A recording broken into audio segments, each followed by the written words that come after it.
Sinasabing ang buhay ay mahiwaga at kung minsan ay matalinhaga. Gaya ng pag-ibig, madalas ay inaabot ng matagal bago makapagdesisyon ng paglagay sa tahimik. Pero minsan naman ay panandalian lamang ay dumarating kaagad ang pangakuan sa harap ng altar. Pero bago ang pag-iisang dibdib, mahaba o may klima ng proseso nito ay masasabi pa ding malaking pagpaplano ang nakapagitna bago mangyari ito. Ang inyong mapapakinggang kwento ngayong Sabado ay istorya na galing kay Liza, isang babae na mabilis na hulog sa tamang lalaki. Na bagamat hindi pa matagal na pagkakakilala ay naibigay na sa kanyang lahat ng ikakaligaya na nararapat sa isang babaeng magiging kaisa-isang dibdib. Hindi sila dumaan sa kung anumang mga balakid sa kanilang pagmamahalan. Dahil pati ang ina ng kanyang mapapangasawa ay sobrang minahal din siya bilang isang anak. Subalit papaano kung ang halos perpektong kaligayahan na nagsisimula pa lamang ay biglang putulin ng pagkakataon. Tayo nang kilalanin si Lisa at si Tim, may ugnay mo kaya ang buhay mo sa karanasang dadaanan ng ating tatlong pangunahing tauhan. Hindi po ito istorya ng love triangle, pero ito ay istoryang kakalabit sa iyong puso bilang kasintahan, anak at kapatid. Ito ang storya ng pag-ibig kung gaano kahalaga ang pamilya para ito ay maging isang matagumpay na pagsasama. Sinasabing ang isang relasyong may matatag na sandigan ay hindi kayang putulin kahit ng sariling kapalaran. Alamin natin kung paano magtatapos ang isang simulang pinutol at muling nagpatuloy. Dito lang yan sa mga kwento ng pag-ibig, buhay at pag-asa sa nangungunang Barangay Love Stories. Dear Papa Dudut, bago po ako magsimula sa parte ng buhay ko na ito na nais kong ibahagi sa inyo, ay gusto ko na po munang hingin ang pangunawa ng lahat ng ating mga kabarangay. Pinalitan ko po kasi ang mga pangalan pati na ang mga apelyido na isinama ko rito sa kwento para po manatiling kaming pribado. Nawa ay maintindihan ng lahat na gusto ko lamang pong ibahagi ang sinapit ng aming pamilya sa mapaglarong kamay ng tadhana. Ako po si Lisa, 25 taong gulang. Kasalukuyan po akong call center agent dito sa May Taguig. 5 taon na po ako nagtatrabaho sa kumpanyang pinapasukan ko. Dito ko din po nakilala ang lalaking minamahal ko, 5 taon na ang nakakalipas. Mas nauna po akong nakapasok sa kumpanya. Siya naman ay pumasok makalipas ang 2 buwan. Timothy po ang pangalan niya. Timothy Delgado. Hindi niya tunay na pangalan. Palagi niya akong binibiro na napakagalang ko naman daw sa kanya kasi buong pangalan kung tawagin ko siya. Kaya tinatawag niya naman akong binibining Liza. Nainis po ako sa kanya kasi parang ang sarcastic kapag tinatawag niya akong binibini. Kaya para wag na akong mainis ay tinatawag ko na lamang siyang Timothy. Hindi ko na sinabi ang apelyido niya. Pero napakakulit po talaga niya. Kasi biglang nais naman niya ay Tim na lang ang itawag ko sa kanya. Hindi naman kami close kaya bakit ko siya tatawaging Tim? Kaya nakaisip na naman siya ng pang-asar sa akin. Sinimulan niya naman po akong tawagin sa buong pangalan. Kaya nagtunog formal at napakagaling niyang mang-asar, Papa Dudut.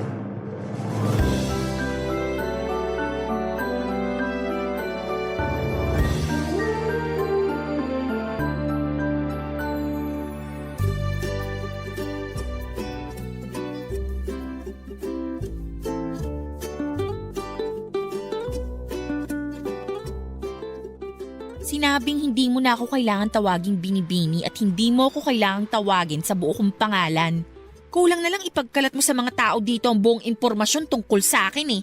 Hindi totoo yan. Hindi ko naman sinasabi ang birthday mo ah. Pilosopo ka talaga. Bakit? Kailan ba ang birthday mo? Sa January Lakas mo talagang mang asar no? Tsaka na nga, umanap ka na ng kausap mo. Sandali lang. Ito naman hindi na mabiro. Sinabing hindi tayo magkabiruan. Close ba tayo? Tawagin mo na lang akong Tim. Hindi na kita kukulitin. Sige na, please. Oo na, ang kulit mo. Anong oo na? Anong oo na ano? Uy, inaasar ako. Ang kulit mo. Oo na, Tim. O ayan, masaya ka na? Teka, anong nangyayari? Aray, yung dibdib ko. Ano ba nangyayari sa'yo? Bakit ka nakangiti? Ang puso ko. Masakit ba?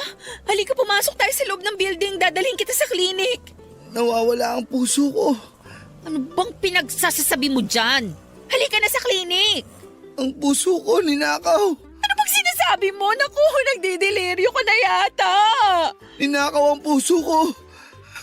Ninakaw mo. Ano? Ikaw ang lakas mo talagang manginis. Kaya ayaw kitang kausapin eh. Lumayo ka nga sa akin. Uy, bakit mo naman ako binitawan? Muntik tuloy akong matapilok. Bigat na ako sa pag-alalay sa'yo. Naglolo ko ka lang pala. Aalis na ako. Bahala ka sa buhay mo dyan. Sandali! Ito naman hindi na mabiro. Natuwa lang ako at sa wakas tinawag mo akong Tim. Kaya mula ngayon, Liz na ang itatawag ko sa'yo. Anong Liz? Unang-una, Liza ang tawag sa akin ng lahat. Pangalawa, hindi tayo close para bawasan mo ng isang letra yung nickname ko. Nickname na nga, pinaikli mo pa. Eh di, ako lang ang tatawag sa'yong Liz dito. Parang alam mo na, terms of End that sentence kung ayaw mong hindi na kita pansinin forever. Okay, sige po ma'am. Sarcastic ka ba? Bakit mo ko tatawaging ma'am? Estudyante ba kita? Lisa lang. Lisa, okay? Nice. So, okay na tayo ha. Liza ang tawag ko sa'yo at Tim ang tawag mo sa akin. Tara. Anong tara? Uuwi na ako, no? Sakto. Hatid na kita. Oh, huwag ka nang umindi. May dala akong sasakyan. Para di ka na mahirapan sa biyahe. Doon lang ako nakapark. Lakad pa tayo ng konti. Uy, huwag kang mag-alala. Mabuti naman akong tao. Alam mo naman yun, di ba? Yun lang yung sasakyan ko. Oh. Tara na. Ang kulit mo! Tara na nga. Gusto mo kain muna tayo sa labas? Gusto mong iwan kita dito? O sige, saka na tayo kumain sa labas. Busog pa naman ako eh. Oh, nasa na yung sasakyan mo? Ayan. Motor? Papadudot din naman po sa minamalit ko ang motor at mga nagmomotor. Nagulat lang po ako kasi hindi pa ako nakakasakay sa motor sa buong buhay ko kasi medyo natatakot ako. At ayun na po, kahit na hindi pa ako nakakasakay ng motor ay napilitan na din ako dahil iba talaga ang pagkakapursige ni Tim Papadudot. Hindi niya ako tinatantanan hanggat hindi napapapayag Papadudot. Kasi yung mga pagtataray ko sa kanya, arte ko lang naman talaga yon. Kasi una ko pa lamang siyang nakita ay parang may kilig na akong naramdaman. Feeling high school ako noon na crush yung kaklase pero kunwari ay nagtataray. Yun na yun, ang mismong pakiramdam ko. Pero syempre kahit sumakay na ako sa motor niya ay hindi ko talaga pinaramdam sa kanya na kinikilig ako Papadudot. Hindi naman siguro niya nahalata dahil sa higpit ng pagkakayakap ko sa kanya. Pero Papadudot, don't get me wrong ha. Kasi nga first time kong sumakay ng motor kaya takot ako. Yun ang dahilan ng mahigpit kong yakap sa kanya. Di naman siya nag-isip ng kung ano kasi ramdam niya din na nanginginig ako sa takot. Ginawa naman niya ang pangako niya na mag-iingat ng sobra dahil nga kasama niya ako. Sobrang bagal lang ng takbo ng motor niya para hindi ako matakot. Simula noon ay araw-araw na kaming magkasabay. Araw-araw na akong sumasakay sa motor niya sa loob ng isang buwan. Sa loob ng isang buwan ay 4 na beses na din ako nakapunta sa kanila. Nakilala ko si Tita Alona, ang nanay ni Tim. Tuwing Biyernes pag uwi namin galing trabaho ay sinasama ako ni Tim sa kanila para iwan ang motor niya at sunduin si Tita Alona para magsimba. Matapos magsimba ay sa bahay nila kami maghahapunan dahil lagi nagluluto si Tita Alona. Papadudot kung ako ay patagong pagka-crush ang nararamdaman kay Tim. Pero si Tim ay ramdam na ramdam ko na hindi lang ako crush. Ramdam ko ang pagmamahal niya sa akin dahil ang laki ng respeto niya sa akin, Papa Dudut. Pero syempre ayoko naman na mag-assume na sigurado ang pakiramdam ko. Kaya hindi din naman ako nagpapahalata na na-develop na sa love yung pagka-crush ko sa kanya. Dagdag pa ang pagtingin sa akin ni Tita Alona. Minsan nga ay mas kinakampihan pa niya ako kesa kay Tim. Napakabait niya, Papa Dudut. Sobra ang pagmamahal niya kay Tim. Kaya lahat ng ginagawa ni Tim ay lagi nakasuporta siya. Kasama na ako doon, Papa Dudut, dahil nga sa pagmamahal ni Tim sa akin ay mahal na din ako ni Tita Alona at hindi itinuring na iba. Isang beses nga, Papa Dudut, holiday noon ay wala namang kaming usapan ni Tim pero nagpunta ako sa bahay nila para dalawin si Tita Alona.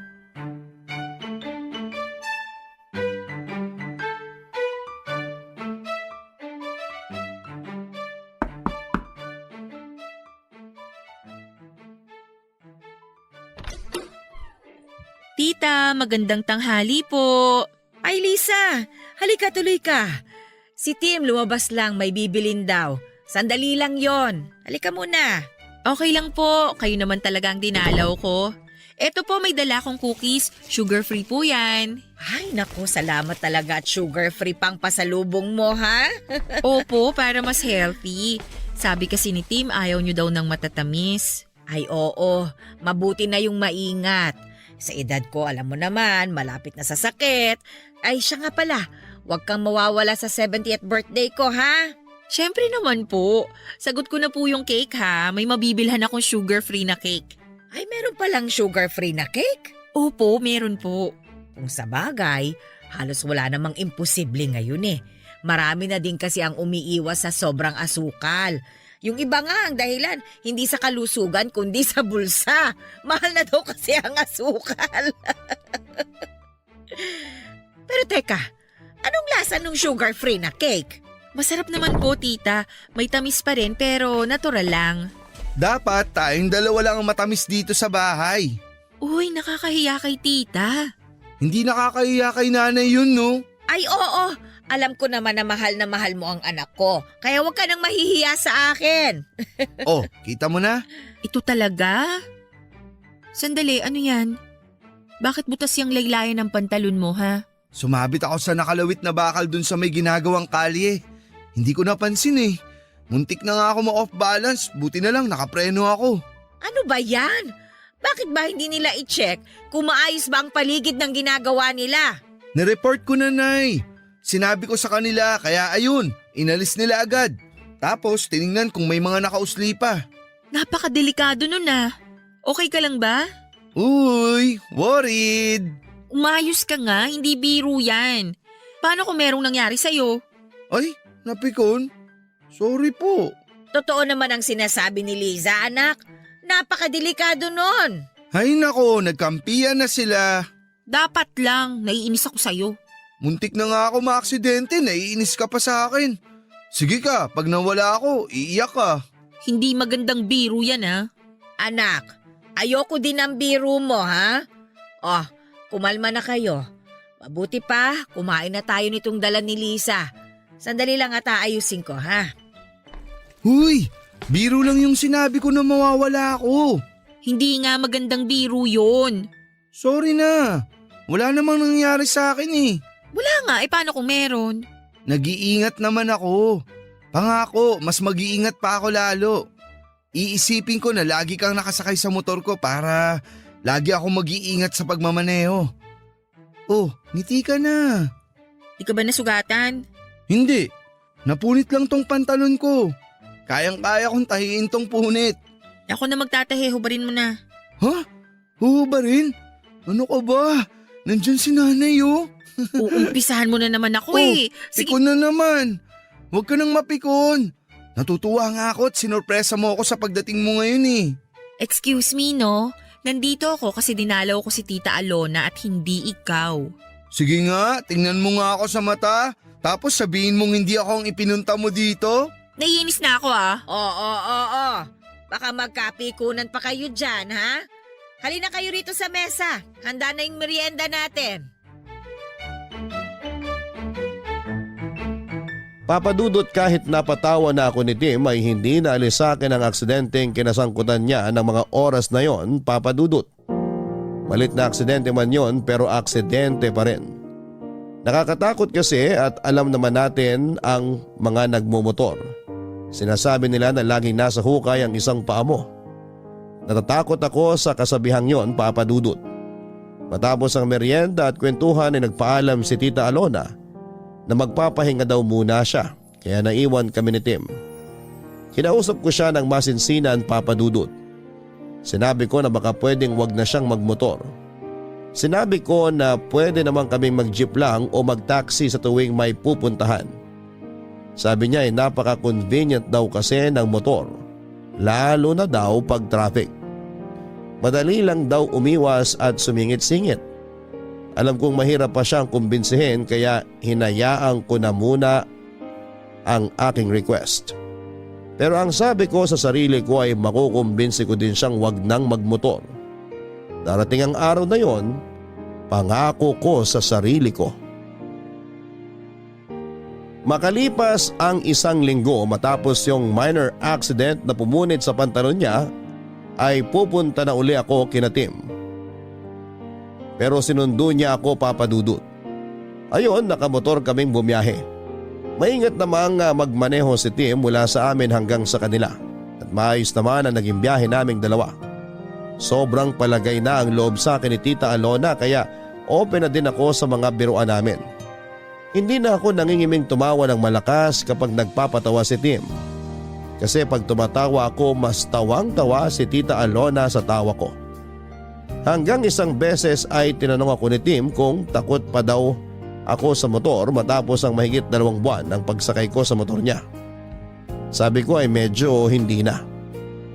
Aba, Papadudot, biruin ba naman ako na yung mahigpit na pagyakap mo sa akin ay hindi nadala ng takot? Nabigla ako sa tanong niyang yon at hindi ko alam ang sasabihin pero dahil hindi na ako nahihiya, kahit nadinig pa ni Tita Alona ang tanong niya ay natawa na lamang ako. Ayon, doon siya nakakuha ng pagkakataon para sabihing mahal niya ako. Papadudot, mahigit 2 buwan na rin naman kaming araw-araw magkasama kaya hindi na ako nagpakipot pa. Kahit kaharap si Tita Alona ay sinagot ko din kaagad siya. Pero hindi pa pala yon ang araw na sosorpresahin niya ako sa mga tanong niya kasi isang araw na corner niya ako sa isang tanong, Papadudot.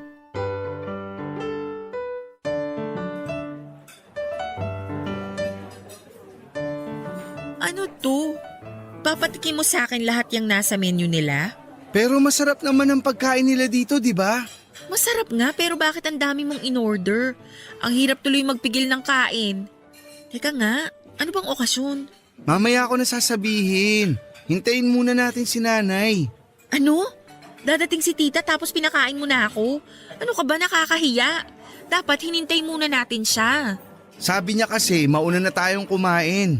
Kasi baka medyo matagalan siya ng dating. May naasikaso pa raw siya eh. Pero parating na yun. Eh basta hihintayin ko muna si tita. Mamaya ako na itutuloy yung pagkain. Anak! Ayun na pala si nanay. Sabi sa'yo, parating na siya eh. Mano po, Nay? Magandang tanghali po. Mano po? Ay, kaawaan kayo ng Diyos. Naku, pasensya na kayo ha. Kanina pa talaga ako tapos dun sa inasikaso ko. Yung traffic ang nagpatagal sa akin eh. Ay, napagod ako. Sabi sa inyo eh. Bibilang ko na kayo ng sarili niyong motor para kahit traffic, pwede kayong dumaan sa mga masisikip na daan. Tigilan mo nga ako. Unang-una, sa edad kong ito, pagmumotorin mo ako? Oh, ayaw niyo nun, Nay. Ang angas ng dating niyo pag nakamotor. Ito talaga, tigilan mo na nga si tita. Ay naku, laging ganyan yan, iha. Dati nga sabi ba naman, bibilihan niya raw ako ng leather jacket para daw magmukha akong action star, para daw walang mambasto sa akin. Aba, sabihin na natin na mukha akong nakakatakot. Eh pero hindi ba mas mukha akong tanga at naka-leather jacket ako sa init ng panahon? Uy, wag mong pigilan yan, baka kabagan ka.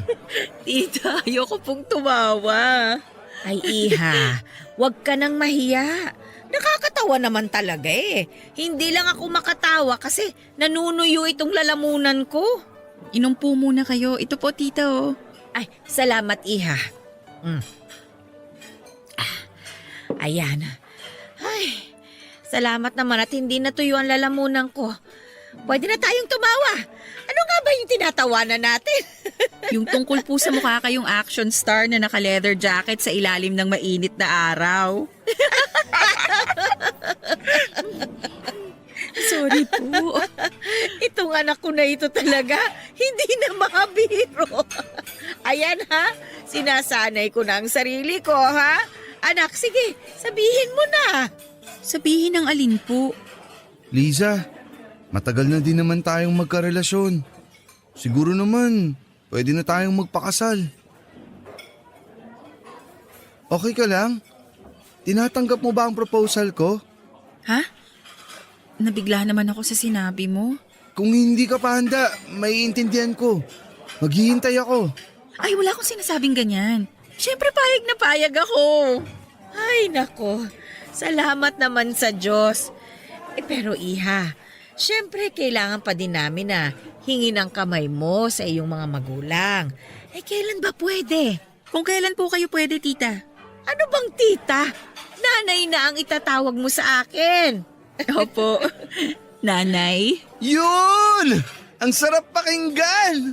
Huwag kang ngang maingay, nakakahiya sa ibang mga tao. Bakit ba? Masaya ako eh. Mga kaibigan, ito po si Liza, girlfriend ko. Pumayag na po siya na magpakasal kami.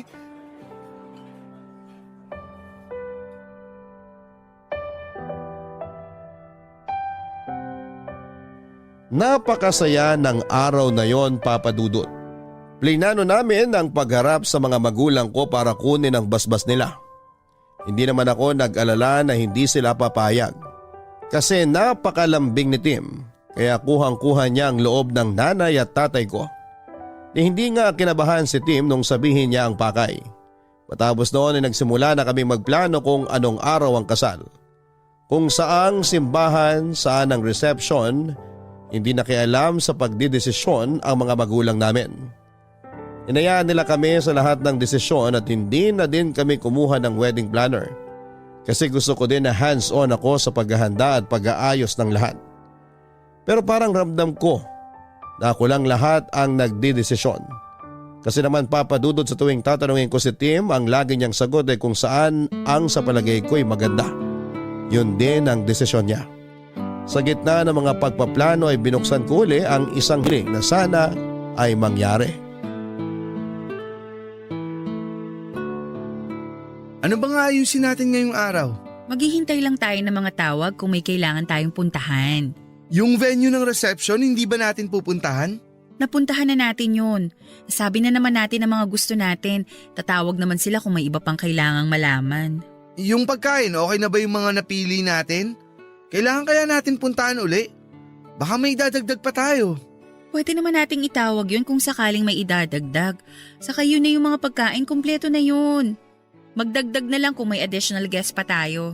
Nabigyan na ba natin lahat ng invitation? Baka may mga nakakalimutan pa tayo na dapat imbitahin. Nabigay na lahat. Siguro naman naimbita na lahat ng dapat. Mag-relax ka nga. Sorry, mukha ba akong tensyonado? Gusto ko kasi maayos na lahat. Para wala na tayong iisipin 1 week bago ang kasal. Okay na lahat. Iba naman pag-usapan natin. Okay. Ilan ba gusto mong anak? Darating tayo dyan, saka na natin planuhin yan pagkatapos ng kasal. Okay. Akala ko kasi gusto mo nang planuhin yung dami ng mga magiging anak natin eh. Hindi yon. Ang sinasabi kong pag-uusapan natin ay yung pagmumotor mo. Pagmumotor ko? Oo. May request sana ako sa iyo eh. Ano yun? Gusto ko sana, huwag ka nang magmotor. Bakit? Basta natatakot ako pag nagmumotor ka eh. May ingat naman ako. Di ba pag nakasakay ka sobrang ingat ko magmaneho? Oo nga, maingat ka. Pero paano kung yung mga kasabay mo sa kalsada ang hindi maingat? Kung yan ang gusto mo, sige. Pero pwede ba hanggang matapos na lang natin ang pagpaplano sa kasal? Hindi ba pwedeng simula na ngayon? Tapusin na lang muna natin ang pagpaplano. Para mas madali tayong nakakapunta sa mga dapat puntahan. Pagkatapos nun, stop na ako. Sakto, si parang Bimbo gustong bumili ng motor. Pang-deliver lang daw dun sa subdivision nila. Salamat at pagbibigyan mo gusto ko ha. Siyempre naman, magpapakasal na tayo. Kaya dapat kung may kailangan na alisin at baguhin, gawin na natin. Yun lang naman ang gusto kong alisin mo, yung pagmumotor mo. Wala ka nang dapat pang baguhin. Kasi pagdating sa ugali, perfect ka na. Sobrang husband material ka. At soon, perfect padre de pamilya na. Sabi nang antayin muna nating matapos yung kasal eh. O sige, sa huling araw ng pagbumotor ko, doon na natin pag-usapan ang plano kung gaano karami magiging anak natin ha. Ikaw talaga lagi kang may sagot. Oo na nga. Yun! Magandang usapang yon, Papa Dudut. Kahit mahal niya ang motor niya ay madali din naman siyang nakapagdesisyon na hindi na siya magmumotor. Pero kailangan muna naming tapusin ang lahat ng kailangan tapusin para sa kasal bago mangyari yon. Kasama ko siya sa lahat ng lugar, sa simbahan, sa lugar ng reception, sa pagbili ng mga souvenir, pagpili ng mga kakainin at lahat ng lugar ay magkasama kami. Maliban sa isang lugar, yung paggawaan ng mga isusuot namin. Ang sabi ko kasi gusto ko isorpresa sa kanya ang itsura ng wedding gown ko. At gusto ko din na sorpresa sa akin kung gaano siya kagwapo sa isusuot niyang damit. Pinilit nga niya ako na samahan siya kasi okay lang naman daw na makita ko ang isusuot niya. Pero hindi ako pumayag kasi gusto ko nga ay sorpresa. Pero noong araw na tinawagan siya ng sastre para daw maisukat ang damit bago tuluyang tapusin ang tahi ay bigla ko na lang naisipan na sumama sa kanya. Pero nabaliktad. Siya naman ang nagsabi sa akin na huwag na daw akong sumama para sorpresa. Alam ko na lang iinis lamang siya kaya kinulit ko na sasama ako. Pero hindi talaga siya pumayag. Umalis na siya ng araw na yon gamit ang motor niya at ang sabi niya ay may maganda daw siyang balita sa akin. Nagtaka ako kung ano yon. Ang sabi niya ay dahil huling lakad na daw ng pagpaplano yung sukat ng damit niya. Yun na raw ang huling araw na magmomotor siya. Natuwa ako sa mga sinabi niya, Papa Dudut, dahil sa wakas ay matutupad na ang gusto ko na huwag siyang magmotor. Nakita niya ang tuwa ko kaya niyakap niya ako at saka siya humalik sa akin at saka tuluyan ng umalis. Pumasok ako ng bahay na ini-imagine ang magiging itsura niya sa Amerikanang pinatahi niya. Pero sandali akong natigilan dahil naisip ko ang sinabi niya. Na yun ang huling araw na magmomotor siya. Ilang sandali lang ay may sumigaw sa labas. Tinawag ako dahil na-aksidente raw sa kanto si Tim. Na-aksidente si Tim, isang kanto lang ang layo sa amin. Patawid na daw si Tim nang biglang may kotseng nawala ng preno ang sumalpok sa kanya. Naitakbo sa ospital si Tim pero hindi na siya naisalba ng mga doktor. Wala na ang pinakamamahal ko, Papa Dudut. Lahat ng plano namin ay wala na. Dahil ang taong kasama ko para buuin ang mga pangarap ko ay hindi ko na makakausap. Siguro ay iniligtas ako ng pinakamamahal ko kaya hindi ako nakasamang maaksidente. Dahil noon naman, sa tuwing magsasabi akong sasama ako sa kanya ay hindi siya nagdadalawang isip at agad-agad ay isinasama niya ako. Pero ng araw na yun ay talagang pinilit niya na huwag akong sumama. Kahit na wala naman sa kanya kung makita ko ang damit niya o hindi. Ginawa niya lang dahilan ang huwag kong makita ang damit para hindi ako magpilit na sumama. Nagsisisi din ako dahil nawala sa isip ko na sabihan siya na mag-ingat ka. Ang damit pala na susukatin niya ay ang damit na susuotin niya sa kanyang paglisan. Masakit sa akin ang nangyari, Papa Dudut, pero nilakasan ko ang loob ko at tinapangan ang sarili ko dahil ako ang umalalay sa nanay ni Tim. Matanda na rin si Nanay Alona. Napakasakit sa kanya ang nangyari dahil si Tim ay ang kaisa-isa niyang anak. Kung maaari lang na gumawa pa ng isang team para hindi na mangulila si Nanay Alona ay gagawin ko. Pero hindi pwede. Ipinangako ko na lamang kay Tim na hindi ko iiwan si Nanay Alona. Lagi ko siyang dadalawin at kukumustahin. Makalipas ang isang taon ay sabay naming dinalaw ang libingan ni Tim, Papa Dudut. Pagkagaling sa sementeryo ay hinatid ko siya sa bahay. Pauwi na ako nang makakita ako ng magkasamang nakasakay sa motor. Biglang bumalik sa akin ang lahat ng alaala namin ni Tim